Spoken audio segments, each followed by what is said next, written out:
We are about to catch up with Blake Shelton, who's got a brand new song out today called Minimum Wage. Also going to ask him about his impending nuptials with Miss Gwen Stefani. Just waiting on him to call right now. Oh, there he is.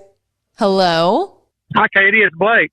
Hey, Blake. How you doing? I am standing in my backyard in Oklahoma chasing phone signal. You ever do that where you're looking at the signal on your phone and you're trying to find the best place you can stand? That's literally what I'm doing right now. Yeah, been there, done that. Look, I'm very interested to ask you, how many conversations would you say that you've had in the last 2-ish months that have not included the word wedding? I'm going to say zero, probably zero. As if 2020 couldn't get any weirder. I got engaged to Gwen Stefani. Let's face it, it is what it is. That's amazing. And congratulations, by the way. Thank you. Are you going to be in on all the planning? Flavors, cakes, fabrics? Katie, hell no. Whatever she wants before she even finishes the question, yes, let's do that because it's extremely boring.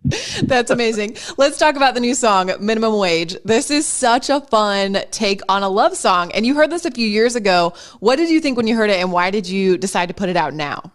Well, when I first heard it, I just thought, wow, that is me. I mean, I literally have lived that song. I roofed houses for years actually, to be honest, probably less than minimum wage now that I think about it. But I didn't care. I just wanted enough money that I could pay my rent so I could go play guitar on weekends, and that's what I did for the first half of my life, and those are my favorite memories, actually. And the other reason I wanted to record it is because my concerts tend to put people to sleep. And so I thought, wow, I'll actually have an up-tempo song for my show. That'll be nice for a change. Like, you're too funny. I love the lyrics. It's such a positive message, especially at times like this, when we all need love more than ever. That's pretty much what the song is about. We love it. Blake Shelton's brand new Minimum Wage is out today everywhere music is sold. Thanks for calling, Blake. Thank you, Katie. I tell you what. I'm told there is a special guest on our artist hotline. Hello. Hey, is this Chris? Yeah. Who's this? Hey, Chris. This is Blake. Blake. Carrington. Oh, dude. How have you been? It's been so long. What's going on? From Dynasty. Yes, I love it. Dude, it's been so long. I honestly thought you were dead, but thank God you're not. Boy, it puts you at about 137 years old. After I said that, I thought, these people may not have even been born. Yeah, and there's two girls in here going, I have no idea what the hell he's talking about. Dude, what a great show. How are you, Blake? Man, I'm doing. How you guys doing? Awesome, dude. Hey, man, you got a great new song. We like it. Minimum wage. I mean, you speak right to radio when you say minimum wage. My ears perk up, dude. Somebody was just asking me what my first minimum wage job was. I realized it was about my third job before I ever even worked up to minimum wage. Oh, no. You started below minimum wage? I think so. I mean, I'm from Oklahoma, and like you went around and whatever job you could get. Can you turn your head a little bit or hold one of your arms up in the air because we're losing your signal down there in Oklahoma? I know that, listen, I understand that when you drive into Oklahoma, your car suddenly turns into a 72 Pontiac and you get a southern accent. But all of a sudden your signal, do you guys have Wi-Fi or at least 1G down there, Blake? I'm not sure. Wi-Fi sounds like some kind of a varmint. Oh, there. Well, whatever. I think we just talked your signal into working a little bit. So, dude, I have a question. Now, it is a great song. We listened to it. I'm sure we're going to be playing it, like over and over and over like we did with that, Nobody But You. Dude, what happened to you? Where's Gwen? Is Gwen around? I wish she was. I'm in Oklahoma, as you can imagine, with no signal, and she's in Los Angeles. Oh, she's in L.A.? Okay, I'm still trying to hear about every other word. Keep moving your head, and I'll just keep asking questions. If Gwen was around, I want to know what happened to Blake Shelton. Because, dude, you used to be banger boy. I mean, you used to have all the bangers. Some Beach, All About Tonight, Boys Around Here, Hell Right, Hillbilly Bone. And now, dude, you're singing all these freaking love songs, and it's like, throw me a bone, dude. Well, listen. First of all, is my signal better? Uh-huh. Now, sadly, it is because you're going to come after me. Go ahead. Let it rip. So if you had the option of singing a song about drinking beer or singing a song to and about and with Gwen Stefani, what the hell are you going to do? Okay. Well, Is that fair enough? Well, listen, I'm a married man, and I respect the world that you two are in, and knowing that you're much taller than me and far more redneck than me, or at least you used to be, I fear for my life. So I'm going to go for the beer, and I'm going to go for the bangers. But I'm very happy for your life right now, and I'm actually, what I think is really cool is doesn't the country boy bring out the Jesus and the pop girl? But this time the pop girl kind of brought out the Jesus and Blake Shelton. I tell you what, if you like, starting from when she and I started seeing each other, like you talk about starting from the bottom, I was pretty much, I felt like I was at the bottom of my life personally, and man, she really did turn everything around for me. I mean, all kidding aside, she's been amazing for me and for who I am inside, and just she's an incredible person to be around. So you shower now? Yeah, occasionally. Oh, good.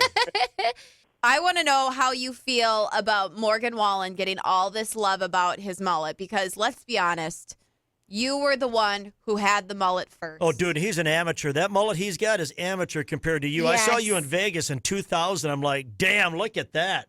He's the master. You. I look around at the music, the current, crop of artists that we have out there that you consider, still scrapping and fighting for radio airplay. I feel like I'm the last man standing that had the original mullet. Right? You are. Uh-huh. And I mean, I had a mullet, and I got hate for my mullet, and now this kid comes along and people, they worship his mullet like it's got its own. His mullet could put out an album and sell. I don't understand why mine wasn't cool and his is. Probably because he's a good-looking guy, and to go along with his mullet, so it kind of makes his mullet cool somehow. I don't know. Well, you know what? You have a Sexiest Man Alive title under your belt, and he doesn't. So at least you can throw that in his face. Yeah, and that went over really well, let me tell you.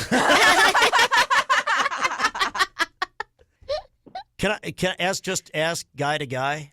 How did that happen exactly? You know what? I don't know.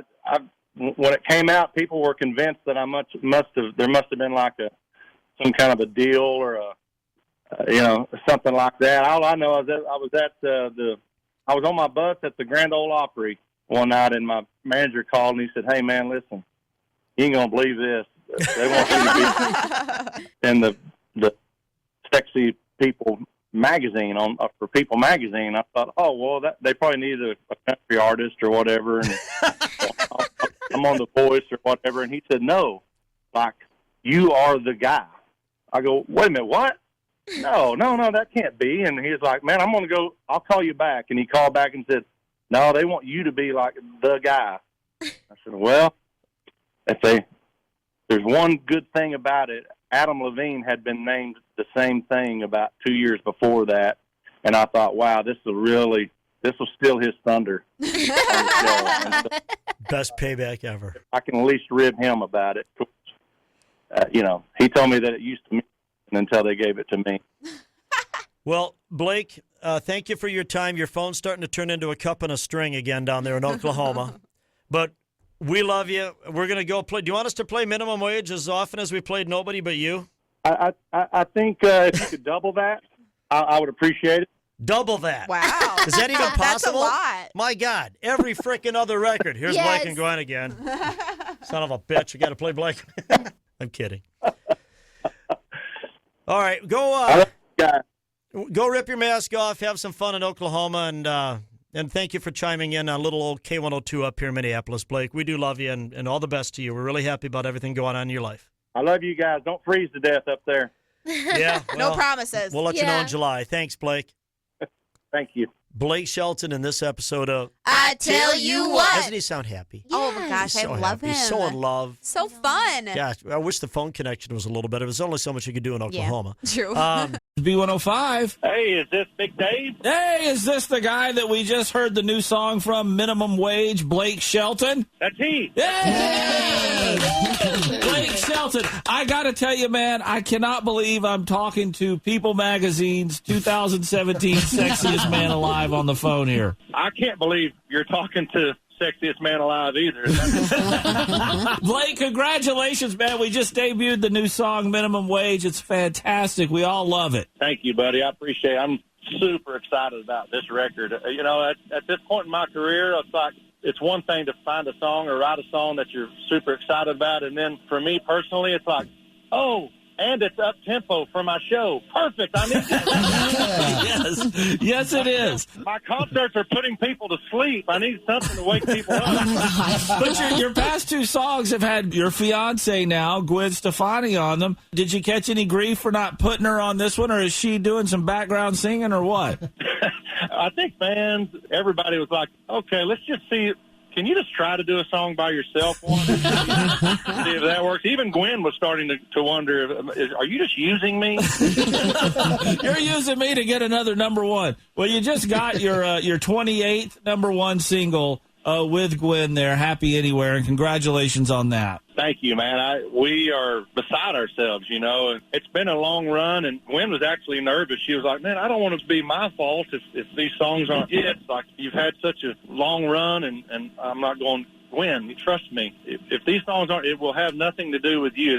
I'm using you to get played on the radio, just so you know. Well, so you admitted to it. Well, Chelsea, you were saying, though, I mean, you get a lot of attitude from Gwen there, your fiance, and, you know, we were all just hanging on the engagement. And, Chelsea, we couldn't believe when we heard this. That you actually kept her ring in the glove compartment of your truck, which, according to Gwen, is full of garbage. No, listen to this. It's even worse, Chelsea, than that. I was keeping it in the side pocket of my truck. Oh. The door, which is, looking back on that, I was like, well, what the hell was I thinking about? I think I, at some point, had to move it from where I had it hidden in the house to the truck when I thought there was going to be the chance for me to pop the question, right? Yeah. Well, that moment didn't happen at that time, and so then the ring was just in the truck all that time, in the side pocket with, 22 bullets, pocket knives, all that crap. When you said that it was in a truck, I thought of my truck, and I bet you're going to say yes to this, Blake. When you open your glove compartment, my kids get horribly angry at me because about 1,000 fast food joint napkins fall out because those are my Kleenex in my truck. Yeah, that, and also there's millions of salts. Yeah. A little salt. I can't eat anything unless I dump a bunch of salt on it, and so I hoard those things. When I get them, it's like, I'm saving. I'm not throwing these away. I'm saving them till next time when somebody forgets to put salt in my bag. Well, speaking of fast food and minimum wage, your song, what's one of the early jobs you had where you were paid minimum wage? Well, my first job I had for 2 years. I really don't think I even made minimum wage looking back at that. I made $5 an hour, roofed houses for 2 years. I was super young. I was thrilled to make that back then. And that was in Oklahoma? That was in Oklahoma when, the middle of the day it gets so hot you couldn't even work because you would step on the shingles and they would kind of melt and slide off the roof, so you could only work, right at daylight and right before dark when it got to be July and August, But I painted signs for about a year. I did all kinds of jobs just getting by. Back then my priorities were, do I pay my rent or do I buy beer? Exactly. And you somehow or another, you found a way to go from that to having a, I'm sure, rather pricey engagement ring in the pocket of your pickup truck. Think about that. Yeah. I never claimed to be the smartest guy in the room, okay? Blake, I want to know whose job it is to pick what you guys are watching on TV. What are you guys binge watching? We binge watched, obviously, Tiger King during the first lockdown, and loved it. And then we watched Stranger Things, got through that one, and honestly, we're now sitting around waiting on the next Stranger Things to come out. I don't know. Yeah, who They knows? haven't been able to to finish it or whatever, but we haven't started anything new yet since then. What about Ozark? It seems like a show tailor-made for you because you're kind of near there. Because of the drugs? No! Well, I mean, Oklahoma's getting kind of close to Arkansas and all that. It's semi-close anyway. Gotcha. No, you know what? We watched the first episode of Ozark, and I love Jason Bateman. Like, he's one of my favorites. I just think he's so funny. And because he wasn't funny, and I wanted him to be, we never we never moved on. And she fell asleep, and that was the end of that. Gotcha. Well, it's Blake Shelton here. And, Blake, before we go, Valentine's Day is right around the corner. We would like for you to tell us what you're going to write in your fiancée Gwen's Valentine's Day card this year. Have you got any ideas of what you're going to say? Oh, my dear God. I didn't even think about Valentine's Day yet. This is your reminder. Yeah, this is it. It'll probably say something like, because, as she is my fiance still, I don't understand what she's thinking. So it'll probably be something like, please don't dump me. Please don't dump me. Please don't. We have a few here. Despite the pandemic, I'm not sick of you yet. That's right.